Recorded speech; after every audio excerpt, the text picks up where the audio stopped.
Be sure to check out my Patreon for weekly exclusive interviews, extra content on Veve and Omi, and building generational wealth, as well as money management tips from experienced whales.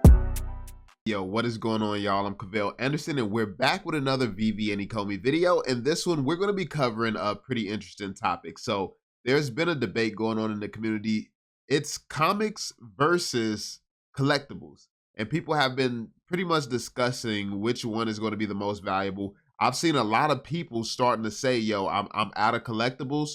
For whatever reason, they're saying, yo, I'm just going in on comics.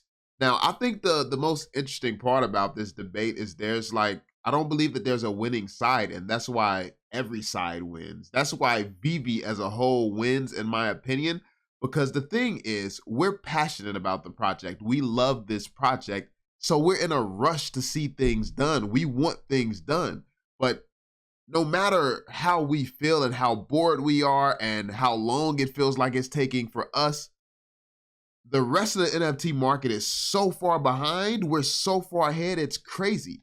I mean, yeah, you got some companies out there with some NFT games and all types of stuff, but what's a game without the IP? So if Veve has the freedom to use this IP in the Veveverse, which I would assume they do, since that's been the vision, Ready Player One, and obviously in Ready Player One, the IP was used.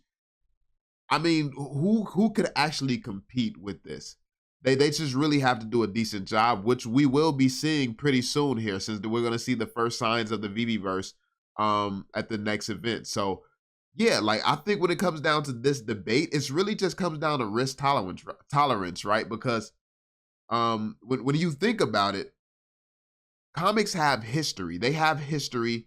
It's something that it's already valuable. It's already something here. It's something tied to this already. They matter for a reason already. So I feel like it's less risk as, like, if this is going to be successful and valuable and things like that. When it comes down to the collectible side, it's more speculative, but at the same time, the utility, I feel like, is what's going to drive collectibles a lot more as well. So the collectible in and of itself is going to be a valuable thing. Obviously, people collect statues in the physical world, so why wouldn't they in the digital world? Same with collecting comics in both. It's like, it's going to have its value from there, but I also believe that it's going to get even more value from the added utility and being able to use it in things like games and stuff like that.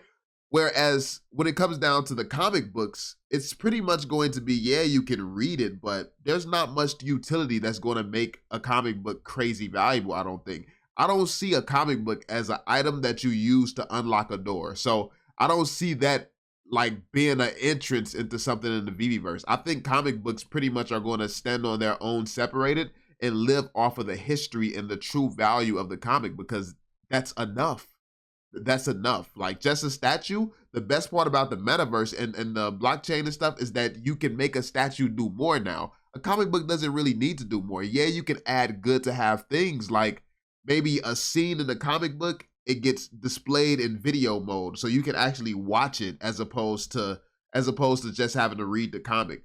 But at the same time, I've never seen $1 million movie like where the customer actually has to pay $1 million for the movie. It's like, yeah, that's cool, but how much would that actually boost the value? I feel like when it comes down to a comic book, the history is so strong there that most of the value is going to be baked into the comic itself. Like, that's what's the valuable thing here. Now, if you add like animations to it and things like that, yeah, it's gonna be a higher ticket, but how much higher? I don't think, like, let's say a comic book is worth $5,000.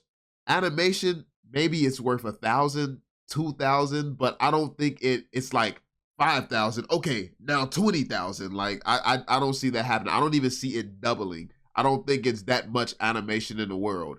And if it is that much animation on the comic book, I believe it's probably gonna ruin the authenticity, not authenticity, but the real comic book. Like, comic collectors love the comic book. That's what it's about. So I don't see them, like, if anything, I see them adding another category where it's something more movie related and music and things like that. I would see that as a whole different category, as opposed to going too crazy animating comic books, because I don't think that that's necessary. I think that is overkill. So I don't see comic books as a utility based item. While on the flip side, so that makes it less speculative, but it's still valuable. That makes it less speculative. But on the flip side, I think utility is going to be the future. Utility. So when you have a physical or a digital NFT, and it's a key that unlocks a door, like in the metaverse, you can use, like if you own a Todd, you can wear a Todd skin in the metaverse, or maybe you get a Todd spray where you can kind of emote or leave your Todd stamp on a random wall in the VVverse or something. Like just cool things like that. I think those types of utilities are more likely with statues. So I believe that on that side, the utility, the things that you're going to be able to do with these collectibles and stuff like that, I think that that's going to definitely drive value. And it's not that I believe that, let's say they add a Batman game to the Todd. If you own Todd, you get access to a Batman game. I've never seen $1 million Batman game either. But when it comes down to the Todd, the thing is, because it has a game with it, people are going to want to play that game, which means more people are willing to rent that NFT. More people are willing to buy that NFT, rent it for a certain amount of time, which means now you can charge more for somebody who actually wants to buy your Todd, because buying the Todd comes with residual income. So that is what I feel like actually boosts the value of the collectible side of things. And that's the direction that I would believe that they would go in if they decide to. Well, I think that that's what they're building towards personally. Now, I have no 100% confirmations or anything like that, but it's the only thing that makes sense. Like if they start giving you crazy utility to comic books, I just don't think it makes sense. But a Todd that comes with a video game, I don't think that that's out of the realm of possibilities, especially since Dan already said a year or so ago that he envisions Batman scaling walls and stuff like that in the VVverse. So getting some skins, getting some cool skins from collectibles, or getting some cool games or like mini games, maybe full on games at some point. Getting this stuff, I feel like it's not out of the realm of possibilities for collectibles, and it's probably very, very likely. And that's where the renting and stuff comes in at, because now you have a reason to rent these things out. Kids will easily want to jump on, oh, I'll rent a Todd for $5 and it comes with this cool game. And then you do that with a bunch of other collectibles where it has some type of game attached, some type of utilities and stuff like that. I think that those are going to be passive income makers. While comic books is really just going to be valuable. You hold it, maybe it goes up, maybe it goes down. I think comic books is probably going to be the most pure form of collecting on Veve, especially between everything that they've released thus far. And then when it comes over to the collectible side, I think utility is really going to drive what goes on with the utility side of things. So yeah, that's pretty much the way that I'm envisioning the Veve app working in the future, and mixing in, kind of meshing with the metaverse. Let me know if you all agree with that, if you all can see that, if you think that they're going to take a different route. Let me know some ideas you all have on some routes and some approaches that they could take. But as far as the debate goes, I think that there's going to be room for both. I think that both sides are going to be successful. And yeah, I feel like people would consider the collectible side a lot more speculative, but I don't think that it is. When you understand what NFT technology is designed to do, you understand that Veve has already said they don't just plan to release these things as is. They're building the metaverse. It's going to be things to do and stuff like that. Basically, NFTs are designed to be keys. Keys unlock doors. We just don't know what doors is going to be unlocked. What type of doors will be unlocked? Is this going to be physical doors? Can we get a trip to Disney World or something one day? Get a percentage off at Disney World one day? Or is it going to be like crazy things to do inside of a metaverse? Like, are you going to have a concert, and if we hold an NFT, we can get access to being inside of the concert? Are you going to get special Disney movie releases that is exclusive to the VVverse? And by the way, think about stuff like that, like how massive that would be. Let's say the Miles Morales movie, like I don't think they would do this though, because obviously a lot of the world would want to see this. But I think that Miles Morales actually is a movie that would incentivize people getting on Veve. What if they said you have to be on the Veve app because it's going to exclusively be airing on the Veve app, and then Veve drops some NFTs, like unlimited NFTs, not some that's meant to be super valuable. Just something that anyone can grab to just get on the Veve app, just to be a holder, what if it was required in order to watch the Miles Morales movie, the physical world one, what a real character one? Like, what if that was the incentive for Miles Morales? A lot of people would sign up on Veve and start using Veve if it was a Veve exclusive thing, especially for like the first, like they do it sometimes where it's like the first week or the first month or something, or something like that. So we could see stuff like that in the future. Maybe not for something as big as Miles Morales. The first time seeing Miles Morales, they would probably want that in theaters and it'd be a big deal because that's a huge opportunity for marketing. But outside of that, like we could see some type of collaborations with Veve and Disney like that, where they do these events and drop exclusive movies where Veve starts to get some shine out of this.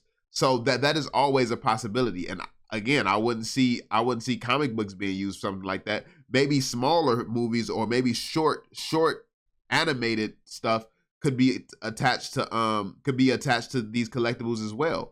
We don't know. We don't like it. It could be so many different directions and so many different routes that they could take, and it could just really become the norm. Like, let's say they drop a whole mini Star Wars series on Veve, where the only way you can do it is by holding a Star Wars, something from Star Wars, in your possession. Which means now all the Star Wars collectibles on Veve, people will actually want to hold those. So people will want to rent those from people who actually own it. Like, all you got to do is rent. So Veve can literally become a place where regular people get on to watch their favorite shows or watch their favorite animated series or play games or things like that. And it's just a place where they're constantly renting things just to get the utility and the experience attached to it. Depending on how much something is being rented, like if people are making thousands and thousands of dollars a month off of certain things just because of Veve's volume, which they said they're planning to have 100 million people. If the volume is so crazy, people are making like $10,000-$20,000 off of their collections and stuff like that, or off of a certain NFT. That NFT is obviously, if you can make $10,000 a month off one NFT, that's probably going to be worth well over $100,000. You could probably charge, actually that's close to 500 to $1 million type of investment if you ask me. But yeah, it's like, it's so many different opportunities, and that's the type of stuff that I see for the collectibles versus the comic books holding its own value. So I think that when it comes down to the collectibles, the ceilings are endless. It's going to come down to how Veve would manage something like this. How would they add this utility? Would it be possible for them to add certain things? Could they secure things like little videos and movies attached to these collectibles where it would drive so much value that people would want to rent these things out just to watch the movie, watch it with their families or whatever? Like, could they actually secure stuff like this from Disney?